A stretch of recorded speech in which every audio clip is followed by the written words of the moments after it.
President Trump demands Senate action on his nominees for federal district judge and prosecutor, calling for an end to the tradition of so-called blue slips in the Senate.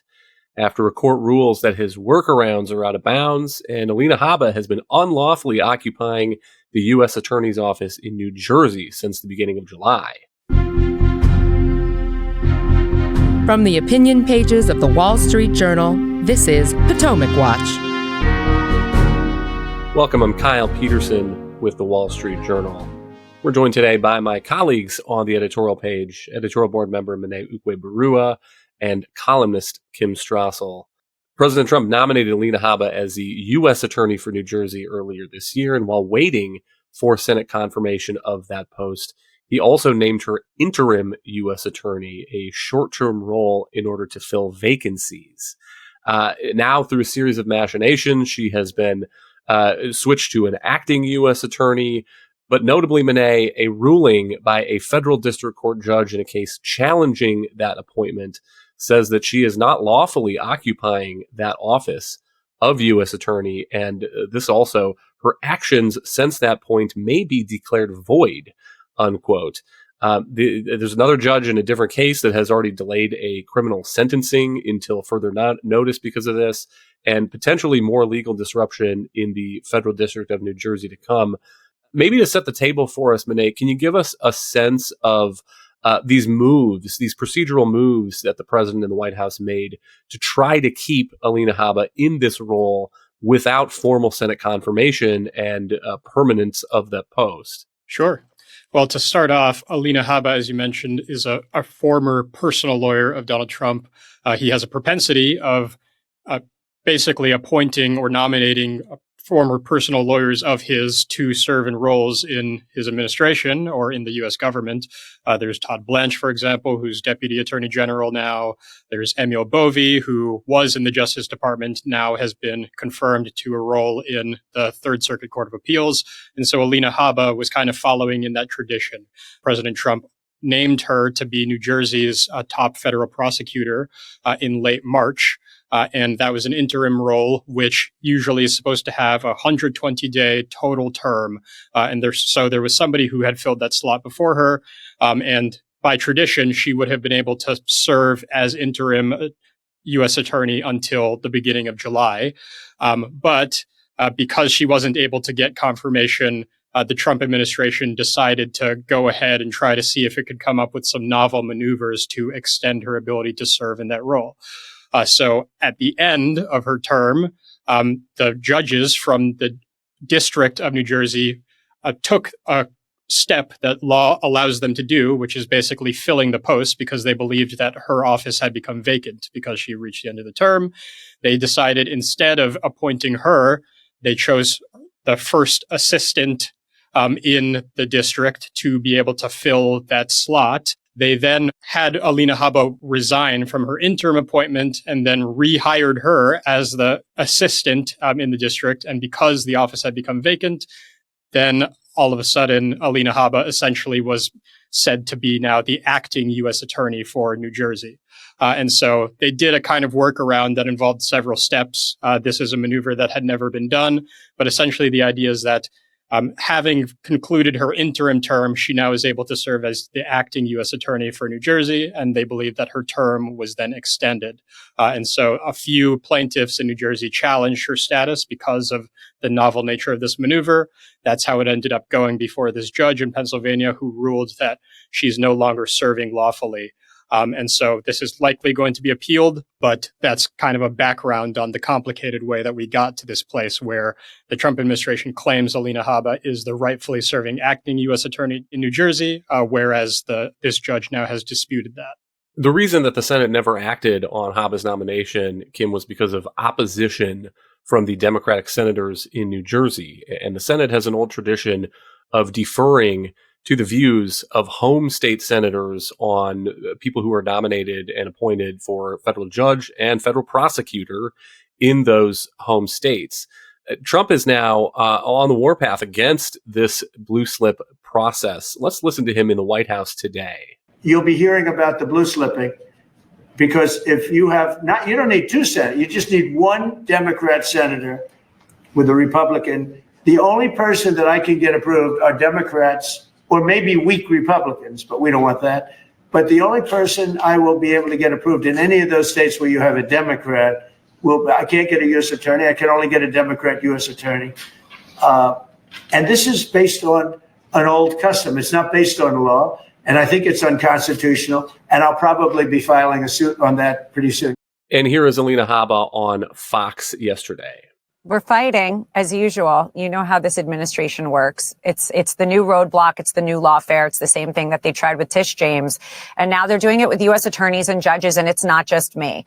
It's around the country, frankly. And this tradition that Senator Grassley is upholding effectively prevents anybody in a blue state from going through into Senate to then be voted on. Senator Booker and Senator Kim had absolutely every right to vote no for me for the U.S. attorney position. But I had the right as the nominee to get in front of Senate and to be voted on, to be vetted. I never even got there. Of course not. I was, according to them, unqualified. Why? Look at Hakeem Jeffries' tweet. Because I arrested a congresswoman for a charge of assaulting a police officer. And you know what? I stand by my work as the U.S. attorney, and I won't be intimidated by this type of political rhetoric.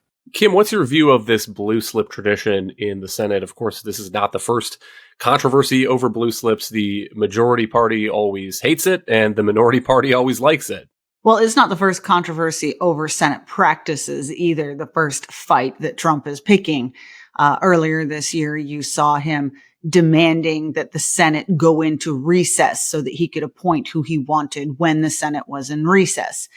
The notion that this is unconstitutional is simply wrong. I think basic civics reminds us these are two separate branches of government.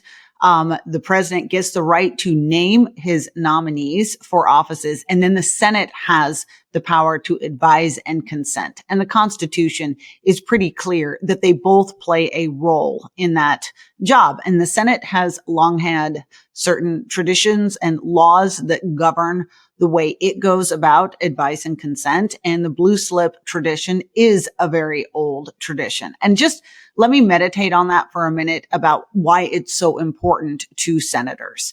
Put judges aside, but when you're looking at prosecutors and attorneys for a state, you're essentially talking about the highest ranking official within an executive branch that has a direct role in a state, right? It's the top law officer, the top person there with an enormous amount of power. The power to investigate public corruption, go after, hopefully you'd like to think they're using their power appropriately at all times. But U.S. attorneys, one of their charges is, for instance, to look into political corruption. And I would note that almost immediately upon taking that position as interim attorney, that Alina Habba started investigations into the governor of New Jersey and the attorney general of New Jersey. And so senators tend to get very head up about who is being named for these positions. And as a result of that, the blue slip tradition was born, where they could register objections, put holds on these people. Donald Trump is not correct in suggesting that all he can get is a Democratic attorney, in each state. Obviously, many Republican presidents have managed to find candidates that are Republicans, but acceptable to the local home state senators in blue states. Similarly, on the other side, Democratic presidents are able to find people that are acceptable to Republican senators. Yes, sometimes they can't get as hard a charging a partisan an attorney as they might like in that position. But those are kind of the rules of the road and the rules that have been in the Senate for a long time. There's a reason Republicans are not pushing back. Republican senators are generally not pushing back on Chuck Grassley and sort of standing, even if quietly, behind him on maintaining this blue slip tradition, because Republicans use it all the time when they're in the minority. It means a lot to both sides. So I get Donald Trump's frustration over this, and I understand why he'd like to see it go away. It is notable that Chuck Grassley back in 2017 actually did get rid of the blue slips for appellate judges. Slightly different circumstances. Those are judicial nominees, not executive branch appointees. But for the most part, most senators feel very strongly about this. And one other thing I would just note is Senator Tom Tillis has said that even if Grassley were to get rid of the blue slip tradition, he would vote against any nominee for which there was a home state senator objection, which would be an effective blue slip anyway. That gives you a sense of how strongly senators do feel about maintaining this tradition. I would second Kim on a couple points. One, on the constitutional matter, the Senate has the advise and consent role, and the Constitution does not really get into the nitty-gritty details about what that is supposed to look like. And so there have been examples of the Senate effectively pocket vetoing a nomination by not acting on it. The most prominent one recently, people probably remember, is Merrick Garland, President Obama's nominee to the U.S. Supreme Court, which senators on the right, Republican senators, did not move on that nomination and argued they were correct in doing so. Obama did not have any constitutional right to have the Senate hear and take an up or down vote on that nomination. Monet, to the point about the blue slips, it does seem to me that it is a balancing act in that the majority party always is frustrated by minority party blocking nominees that the president wants to get through. On the other hand, the minority party always knows that if it abuses the blue slips too much, that the majority party can unilaterally end the tradition, decide not to respect them. That is basically what Senator Chuck Grassley did back in, I think, 2018, when he said these appeals court judges were being held up too often without real legitimate objections. It was an attempt to put politics into the blue slip process, which is supposed to be about personalities. And I think partisanship is another word Kim used that I would second. The idea of the blue slip is the people who are going to be investigating public corruption in these states ought to be people who are highly respected and professional attorneys and not partisan bomb throwers on either side. So I think that President Trump is perfectly within his rights to call for the Senate to end the blue slip tradition. That is what he's doing on the weekend. He had a Truth Social post calling the blue slip tradition old and outdated. He said Chuck Grassley should allow strong Republican candidates to ascend to these very vital and powerful roles and tell the Democrats, as they often tell us, to go to hell, unquote. But by the same token, Monet, I think the Senate is perfectly within its rights if it wants to, and if Chuck Grassley wants to say, no, this is how we do things up here in the Senate on Capitol Hill, and we're going to keep doing them that way. Yeah, I think that senators in both parties are very aware that the blue slip tradition, like a lot of traditions, is hanging by a thread in the sense that Washington has become much more partisan. Opposition across the board from the other party when you're in the majority has increased. And so they know that if they abuse it when they are in the minority, then there's going to be a very, very big push from the majority party to do away with the tradition. And they don't want that to happen because it's a way that they can exercise a lot of influence on these very important appointments being made in their home states. If you are a U.S. senator, you want prospective people who are vying to become the next district judge or the next U.S. attorney in your state to come have a meeting with you, to have to impress you, to have to sit down and talk about their priorities, what's in bounds, what's out of bounds for them, what they might do in the job. And so these senators don't want to lose that leverage that they have over these roles. And in practice, I think you really can say that it isn't grossly abused all of the time. You hear President Trump saying they're blocking all of these nominees that I have in just about every blue state. But I think that if you look at the records of a lot of these appointees, they are often very shoddy. They don't have great records in terms of being unbiased, in terms of having a lot of experience at a high level in a way that would give confidence to a minority party that they're going to uphold the law faithfully. As we've talked about, Alina Habba came right in to that job as U.S. attorney in New Jersey and immediately opened investigations on the governor and the attorney general.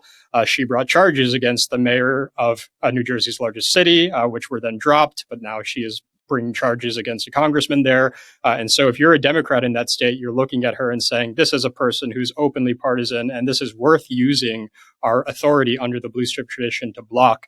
On the other hand, you have someone like Jay Clayton, who was recently confirmed as the U.S. attorney in the Southern District of New York. Of course, there are two Democratic senators in New York who could have blocked his appointment if they so chose, using the blue slip tradition. But I think they know that Clayton is someone who was a very accomplished securities lawyer, who was the head of the Securities and Exchange Commission, who has never shown gross partisanship in the course of his career. And so they went ahead and decided to allow his confirmation to go through. And so you have to look at it from the perspective of these senators trying to preserve this authority that they have, not wanting to abuse it. But of course, President Trump is not one for nuance, and he wants to get the people confirmed who he wants to get confirmed. And so he's going to continue to push on the Senate to do away with this tradition. And so we'll see who comes out on top as they continue to butt heads. Kim, the more complicated question in my mind is the reading of these statutes on temporary appointments, because Congress knows that the Senate confirmation process can take a while. It can be controversial. There can be holdups and nominations that are never acted on by the Judiciary Committee or the Senate. And so Congress has also passed a series of laws with different restrictions on them, different limitations, allowing the president to fill these posts on a temporary basis. A couple things that are notable on this ruling from Judge Brand with respect to Alina Habba. He says that in his view, there is one 120-day appointment available to the president for interim U.S. attorney, and that you cannot go repeat interim U.S. attorneys, because in his view, that would circumvent the intent of Congress in passing this law. He also says, with respect to acting officials, that in his view of this law, the person who is the first assistant in this kind of office and then is going to succeed to the vacancy if a vacancy arises has to be there at the time that the vacancy happens. And the judge says if it were otherwise, then the president could basically pick anyone at any time and say, I'm naming you first assistant in this office, and that means that you are suddenly now the acting official, which again, in his view, is a way to circumvent the Senate confirmation process. And these vacancy statutes are pretty complicated. The Trump administration is going to appeal this ruling on Alina Habba. And so I'm not making any bets on which way the appeals courts and maybe ultimately the Supreme Court come down on those questions. But it does raise, I think, a difficult problem of the push to circumvent Senate confirmation. And we all know, as people who, everybody who's had taken a civics class knows that divided government, one of the elements of it is frustration and checking and balancing of powers.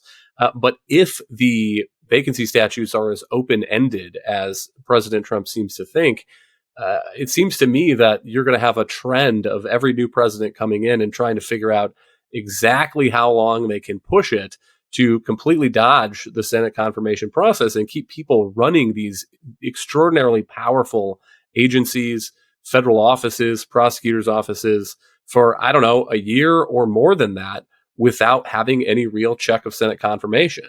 Yeah, watch this space. I mean, Alina Habba aside, this is growing into a bigger question about presidential's ability to hire, fire, and have people in positions, and what role the Senate plays and the limits of his authority. And he's done this in a number of different ways, too.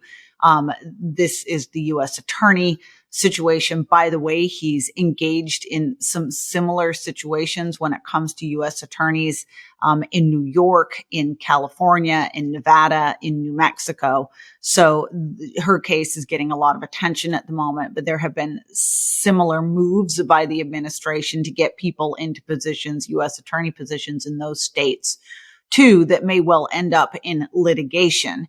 You mentioned at the beginning, in the opening of this, that we have all of these complicated statutes dealing with vacancies to allow the president to put people in positions when positions are empty. That's one part of those statutes. But the other part of those statutes has always been very clear. It's to make sure the Senate retains control over confirmation, and so that the president doesn't have an open-ended ability to name people, switch their titles, move them around, restart the clock, whatever it is. They want the ability to have a say on who is in those offices. And that's why the terms of some of these vacancy appointments are limited. And then there's all these complex rules around them. The president at the moment is trying to see if he can thread a needle between all of those rules and come up with a situation. The judge in this case, I think, has put his finger right on the question, which is, for instance, you mentioned that the judge noted that under the vacancy law, she needed to be the first assistant at the time of the vacancy. Otherwise, the president can just name anybody. That is not something the Senate wanted to see happen. You could, in theory, like you said, repeat this, keep moving her titles back and forth, have her in there for a long time without Senate's say so on that. There's another legal question at play here, too. They withdrew her nomination to the Senate and then named her acting attorney. But federal statute also states that a person may not serve as an acting officer if their nomination is in front of the Senate. We don't have an answer about what happens when there's a withdrawal of the nomination. So there's a lot of unknown questions here. I think this is probably going to make its way up to the Supreme Court because there needs to be some clarity. But the reason I note to watch this space is even if Donald Trump were to prevail on this, it is an issue that matters to the Senate enough that you could well see the Senate pass new legislation in response as to how vacancies are handled to try to curtail that amount of power, because it is something that the Senate, as a separate branch of government, does feel quite strongly about their power to fully engage in confirmations. Perhaps that's a good point to end on because, Monet, we have very partisan and polarized politics these days, and often members of Congress who are in a different branch of government from the executive branch seem to think that they are on the president's team and they are acting for the president's team. And this point about Senate confirmation is one place where the Senate has, I think, been better at defending its prerogatives as its own branch of government. President Trump, on a related note, has periodically called for the Senate to let itself to go into recess so that he could make recess appointments en masse. And the details of how long those appointments would last are pretty complicated. There's a Supreme Court case that I think supported the right of the Senate to use pro forma sessions, as they're called, to stay in session and not allow recess appointments. And the Senate, under Republican leadership, has said, we are not going to go into recess and allow those kinds of mass filling of executive branch posts. At least the Senate has said that so far. And so here's another case where there's a blue slip tradition. Maybe Chuck Grassley will stick by that. Maybe he will respond in some fashion to the president here. But it's important, I think, to also recognize that this is a precedent that is being set, and what's good for the goose is good for the gander. And to the extent that Republicans are cheering on the push by President Trump to end blue slips and retain people in these posts using these kinds of technical bureaucratic maneuvers, you also have to tell them to imagine, if you're a Republican senator, imagine the person who is the person you would least want to be the U.S. attorney in your state. And what if the next Democratic president comes in and names that person to an interim post, or maybe 2 interim posts, and then converts it to an acting post? What one party does is going to be taken up by the other party when it next comes into power. And no guarantees how long Republicans are going to stay in control in Washington right now. Yeah, I think it has been interesting to watch how the Republican-led Senate and House of Representatives have defended some of their prerogatives when it comes to President Trump pushing for his own preferences, pushing for his nominees, et cetera. A lot of the press likes to characterize the Republican Congress as essentially sycophantic and rolling over for everything that President Trump asked for. And you can certainly find situations where that's been the case. But the recess appointments is a really interesting story because Trump came out and said that that's something he wanted even before he was sworn in, essentially demanded it, that the Senate go into recess to allow him to get certain people in place at some of these cabinet agencies. And you had John Thune come out, that's the Senate Majority Leader, and essentially he didn't get up on a soapbox and say that will never happen. We're going to defend the rights of this chamber against President Trump, and we're going to stop authoritarianism. He knows that he has to work with President Trump and they have to have a friendly working relationship. But he essentially said, that's something that we're going to think about. And then basically it became clear that there was no way at all that they were going to allow President Trump to make recess appointments for some of these top cabinet agencies. And with blue slips, I think that there's another reason why that's something that they're defending very zealously, in that for nominations that President Trump might make to these agencies, there's the idea that they're essentially fulfilling executive functions. These are his staff, his assistants, who are tasked with implementing his vision of how the law should be enacted. Whereas for prosecutors and judges, it's very different. The president has the right to appoint them, but they're fulfilling a role that is supposed to be somewhat independent of the White House and of the executive branch generally. And so I think you see a lot of these legislators say, we want to have that essentially a veto in place for the minority party to make sure that the people who are being named to these positions are somewhat acceptable even across the aisle in a way that isn't true for the assistant labor secretary or some of these other Senate confirmed posts.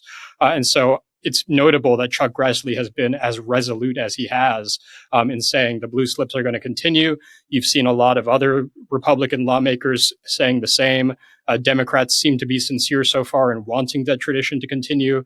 And so it is encouraging when you have these instances of Congress actually defending its prerogatives. Thank you, Monet and Kim. Thank you all for listening. You can email us at pwpodcast@wsj.com. If you like the show, please hit that subscribe button, and we'll be back tomorrow with another edition of Potomac Watch.